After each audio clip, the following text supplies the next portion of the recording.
Hello everybody and welcome back to Typical City. We have not been scared off by Wolves' rejection of our £47 million bid 2 days ago. We've come in again with another bid. This comes from the Football Insider reporting that Manchester City have bid 60 million for Matheus Nunes. Now the reason I sounded so surprised by the price is I am assuming that £60 million price is inclusive of add-ons, because it was a reported 47 million plus add-ons, which I'm guessing here takes that 47 to 55 million. Maybe now we've bid outright 55 million with 5 million add-ons. That makes more sense. But if that's the base bid of 47 million and the next second bid we come in with is 60 million, why would we go 13 million pounds higher than our first bid?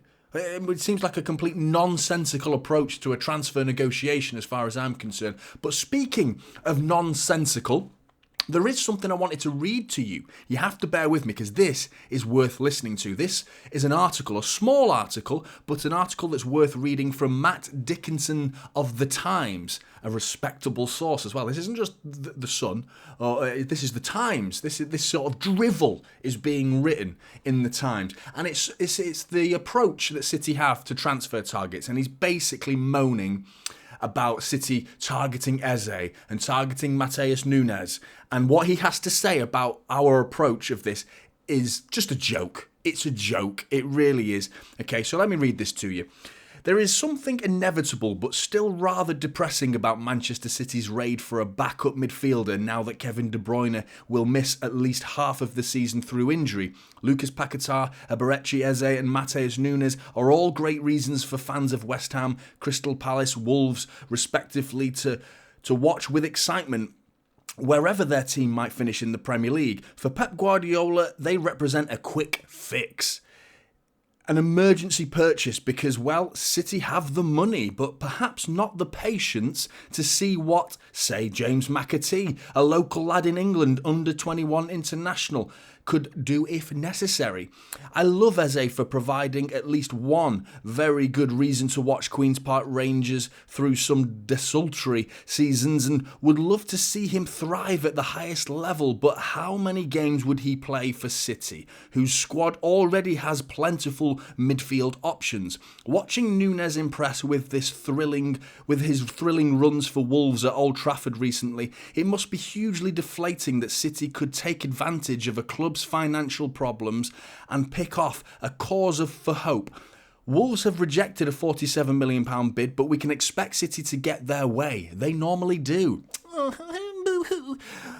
This is how it goes, and good luck to Nunes or Eze if one of them moves, but given their circumstances, it is hard not to think of Calvin Phillips.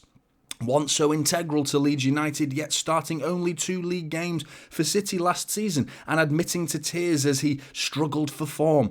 There are many forces at work here, but also a reminder that most of us just want good players to play. That's it, guys. We just want good players to play. Stop buying everybody, City. God, what are you playing at? Give it a fucking rest. What absolute nonsense, okay? So, let's have a look, shall we? Arsenal, okay, last season in January, they went and signed Trossard, okay? They were lacking in creativity, they so believed. But what about Reece Nelson? He's sat on the bench. That's a good player. I want to see good players play. I want to see Reece Nelson play. Why didn't they play him? Hey, you bought Trossard instead, Arsenal. Hey, what about Smith Rowe? I don't know. What about Albert Lokonga? Hey, you got 2 good centre midfielders there, Arsenal. Oh no, but go and spend 105 million on Declan Rice. That's okay, isn't it? No problem there. You've got Tierney, you've got Zinchenko, 2 players that are very, very able left backs. Let's go and spend a fortune on Timber. That makes sense, doesn't it? Do you hear any articles being written about this? Do you hear any whinging from Matt Dickinson about the spending of Arsenal and increasing their squad size? Okay? Do you hear that? No, you don't. You just don't. Chelsea, why don't you go and buy... Yeah, what have they got? They've got Conor Gallagher and Chukwuemeka, okay? Decent midfielders there. No, don't play them. Chukwuemeka and Conor Gallagher. No, go and spend 100 million on Caicedo and 100 million on Enzo Fernandez, and to top it off, go and get Romeo Lavia as well, just in case. Just in case. United, what have they got? They had Martial, they had Jadon Sancho, they had Garnacho, they've got Marcus Rashford. Let's go and spend 100 million on Anthony instead, shall we? Yeah, that makes sense. Good bit of journalism there from Matt Dickinson, because City are the only club that aren't allowed to increase their squad size. Even though Kevin De Bruyne has been injured, we're clearly lacking creativity, have one of the smallest squads in the Premier League. We can't be buying players off other teams. How dare we? What are we thinking, Blues? It's absolute nonsense, and to be honest, I'm sick of it. I really am. It's drivel coming out. Whether you agree with City going for Nunes and Eze for their calibre of quality and how good a player they actually are, as City fans, between me and you, Blues, do you agree with Matheus Nunes or Eze? That's beside the point right now, because apparently we're not allowed to go for them anyway. So why bother? Why bother? You're wasting your time. It seems like it's an unwritten rule in the Premier League that everyone else can buy what they want if needed, without questioning the finances behind it and the muscle. But City do it, but they get what they want. They always do. It's absolute nonsense. Anyway, Matheus Nunes, £60 million bid. Do you agree with this bid coming in? £60 million? If that is inclusive of add-ons, I'm okay with that. I'm not too bad. I think that's the cap. For me, I'm done at that point. I think it's getting too pricey, and we are starting to get into desperation mode. Yesterday, I used the word panic buy, and I didn't differentiate between the two players. I did mean to be fair. One person commented on the video pointing out very correctly that Eze is much more of a panic buy considering the fees involved compared to Matheus Nunes. But now we're creeping into the same ballpark. With Eze not sounding as concrete as first suggested from Tolmy's suggestion, I'm not hearing any genuine concrete rumours coming out from Eze. How likely is that going to happen? I hope it gets resolved one way or the other soon, because we are in a predicament right now of what type of player do we need, which brings into question Matheus Nunes and why we are targeting him. If someone can explain to me why we are targeting him when we are in desperate need of creativity, because he got 2 goals to his name and 2 assists to his name last season. Quality player. He will keep everything ticking. He will be a fantastic player at Manchester City, I believe. More so than Eze, but in a different role to Eze. If we had to pick, Eze is in a more of a... We need that position more than we do Matheus Nunes, because surely that spells the end for Calvin Phillips. Calvin Phillips now, I mean, you're imagining Nunes is coming in as an understudy, excuse me, to Rodri, or could be more of a, as well as Kovacic, That's his sort of area of the pitch. Rodri, Kovacic, box to box potentially, but I don't think we're going to be sticking Matheus Nunes as an out-and-out number 10, or sat behind Erling Haaland, or in the Eze role, the Kevin De Bruyne role, the Alvarez role, the Foden role. Nunes isn't going to do that, and we need someone to do that.